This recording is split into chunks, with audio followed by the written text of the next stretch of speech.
آج آپ سب لوگوں کو معلوم ہے کہ شب قدر ہے، اور شب قدر کی فضیلت کیا ہے یہ جاننے کے لیے ہم بات چیت کریں گے مفتی آصف صاحب سے، اور یہ بتائیں گے کہ آج کی رات میں سب سے بہترین عبادت کا کیا طریقہ ہے، اور آج کی رات کتنی عظمت والی رات ہے، اور ہر مسلمان کو اس رات میں عبادت کرنی چاہیے، اور ہر مسلمان آج کی رات جو ہے وہ کتنا زیادہ فائدہ بھی لے سکتا ہے اپنے رب کی ذات سے، اور اپنے گناہوں کی کتنی زیادہ مغفرت بھی کروا سکتا ہے۔ فی الحال ہمارے ساتھ بات چیت کرنے کے لیے مفتی آصف صاحب ہیں۔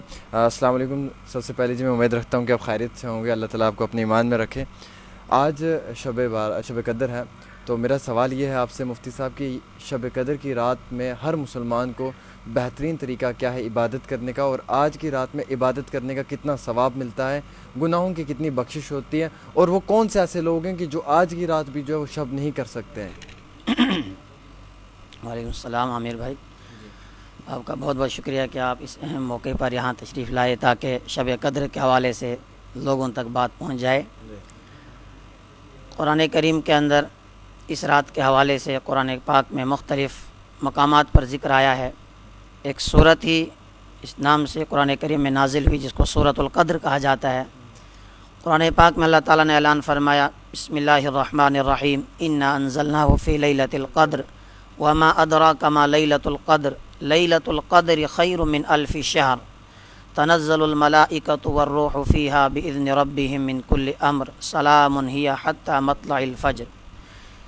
اس میں اللہ تعالیٰ فرما رہے ہیں کہ ہم نے اس قرآن کریم کو اس مقدس رات میں لیلۃ القدر میں نازل کیا ہے۔ پھر پروردگار نے سوال طور پر پوچھا، وما ادراک ما لیلۃ القدر، تمہیں کیا معلوم ہے کہ لیلۃ القدر کیا، یعنی اس کی عظمت، اس کی اہمیت کتنی زیادہ ہے۔ پھر آگے فرمائی لیلۃ القدر خیر من الف شہر، کہ یہ لیلۃ القدر جو ہے یہ 1000 مہینوں سے بہتر ہے۔ یعنی اگر کوئی آدمی اس ایک رات میں اللہ کے لیے عبادت کرے گا، 1000 مہینوں کے برابر اس کو ثواب ملے گا۔ ایک آدمی 1000 مہینے تک عبادت کرتا رہا اور ایک آدمی اس رات میں عبادت کر رہا ہے تو 1000 مہینوں کے برابر آدمی کو ثواب ملے گا۔ اور نبی اکرم صلی اللہ علیہ وسلم نے ایک حدیث کے اندر فرمایا، من قام لیلۃ القدر ایمانا و احتسابا غفر له ما تقدم من ذنبه، کہ جس آدمی نے ایمان کے ساتھ اور ثواب کی امید سے اس رات میں قیام کیا، یعنی عبادت کی اس نے، تو اس کے پچھلے تمام گناہ معاف کر دیے جاتے ہیں۔ تو قدر کے معنی ہے ہی منزلت، عظمت۔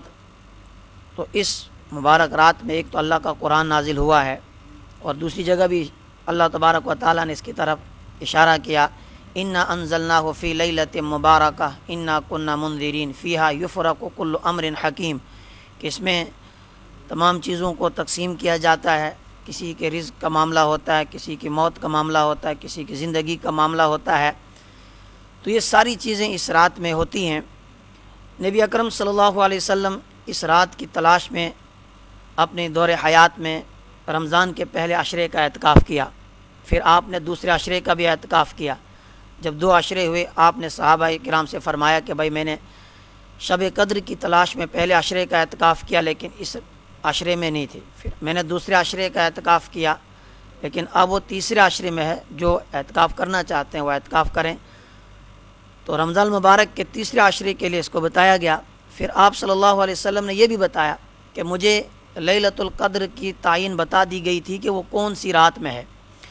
تو کہتے ہیں میں لوگوں کو بتانے کے لیے نکل ہی رہا تھا تو 2 آدمیوں کو آپس میں جھگڑتا ہوا دیکھا، تو ان کے اس جھگڑے کی نحوست سے اللہ رب العالمین نے اس رات کی تعین کو اٹھا لیا۔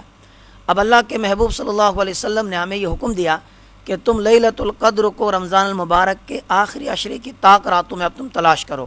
وہ 21ویں رات گزر گئی، 23ویں رات بھی گزر گئی، 25 بھی گزر گئی، اور آج جو ہے 27ویں رات ہے، اس لیے کہ زیادہ تر حضرات کا کہنا ہے کہ وہ 27ویں رات میں ہی ہے۔ تو اس لیے ہمارے یہاں ایک ماحول بنا ہوا ہے کہ 27 کو ہی ہم شب مناتے ہیں، ورنہ آخری عشرے کی جو طاق راتیں ہیں، جتنی بھی راتیں ہیں، یہ ساری شب قدر ہیں۔ مفتی صاحب، سب سے بہترین کیا طریقہ ہے آج کی رات میں عبادت کرنے کا؟ کس طریقے سے ہم عبادت کریں؟ بیشتر ہم نے دیکھا ہے کہ ہم لوگ مسجدوں میں آ جاتے ہیں، شب کی نیت سے آتے ہیں لیکن بات کرتے رہتے ہیں، مسجدوں کے باہر بیٹھ جاتے ہیں، گپ شپ لگی رہتی ہے۔ تو کچھ نوجوان ساتھی جو ہیں وہ پوری رات گھومتے رہتے ہیں یہاں وہاں، تو کہتے ہیں جی شب کر رہے ہیں۔ تو اس حوالے سے تھوڑا سا بتائیں۔ دیکھیں عامر بھائی، یہی تو اس وقت سب سے بڑی مصیبت ہے۔ لوگ کہتے ہیں شب کرنا ہے بھائی، جاگنا ہے۔ انہیں یہ نہیں معلوم کہ جاگ کے کرنا کیا ہے. اس پر میں آپ کو سناؤں. ایک مرتبہ میں گاندھی نگر گیا, مسجد میں اس دن بھی شب ہی تھی, تو بات چل رہی تھی, تو بہت سارے جوان بیٹھے ہوئے تھے, کہتے ہیں جی آج شب ہے, آج جاگنا ہے. انہوں نے کہا جاگنا تو کریں کیا؟ تو وہاں آپ نے دیکھو کہ باہر پا رکھا ہے, تو انہوں نے کشتی کرنا شروع کر دیا. کہتے ہیں رات ہی گزارنی ہے, کسی طرح رات گزاریں گے. تو وہ مقصد نہیں ہے. مقصد یہ ہے من قام ایمان و احتسابا, کہ انسان ایمان کے ساتھ اور ثواب کی امید کے ساتھ ایک تو انسان نوافل کے اندر لگ جائے, قرآن کریم کی تلاوت, استغفار, اور اپنے گناہوں پر معافی مانگے. انسان خوب گڑ گڑائے اللہ کے سامنے, انسان روئے اپنے گناہوں پر, انسان شرمندہ ہو کر اللہ سے معافی مانگے, کہ انسان بالکل اپنے آپ کو گناہوں سے پاک و صاف کرائے اور اپنے آپ کے لیے جہنم کی آگ سے آزادی کا پروانہ لے. اس لیے کہ یہ وہ عشرہ ہے جس میں لوگوں کو جہنم کی آگ سے آزادی مل جاتی ہے. تیسرا عشرہ جس کے لیے اللہ کے محبوب صلی اللہ علیہ وسلم نے فرمایا اتق من النار, کہ لوگوں کو جہنم کی آگ سے آزادی ملتی ہے. تو اللہ رب العالمین سے مانگے اپنے لیے, اپنے اہل و عیال کے لیے, اپنے رشتہ داروں کے لیے, اپنے پڑوسیوں کے لیے اور پوری امت کے لیے. اس رات میں ہم نے مانگنا ہے.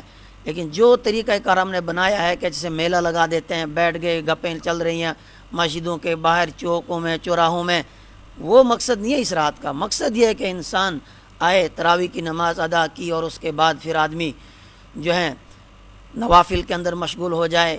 قرآن کریم کی تلاوت ہے, ذکر کرے, استغفار کرے, تو اس میں تب جا کے اس رات کا فائدہ ہوگا. ورنہ اگر یوں ہی ہم بیکار باتوں میں اس رات کو گزار دیں گے. تو دوسری بات یہ ہے کہ ایک بہت سارے لوگ کیا کرتے ہیں, پوری رات جاگتے ہیں, صبح سحری کھا کے سو جاتے ہیں اور فجر چھوڑ دیتے ہیں.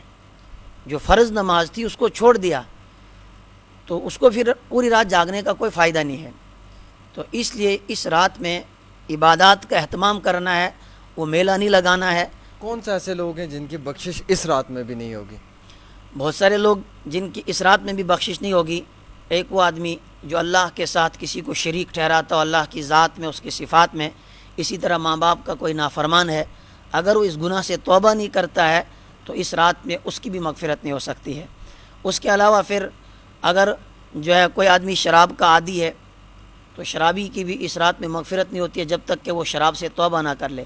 اسی طرح سود خور ہے, اگر کوئی سود کا کاروبار کرتا ہے, سود کھاتا ہے, اس آدمی کی بھی اس رات کے اندر مغفرت نہیں ہوتی ہے.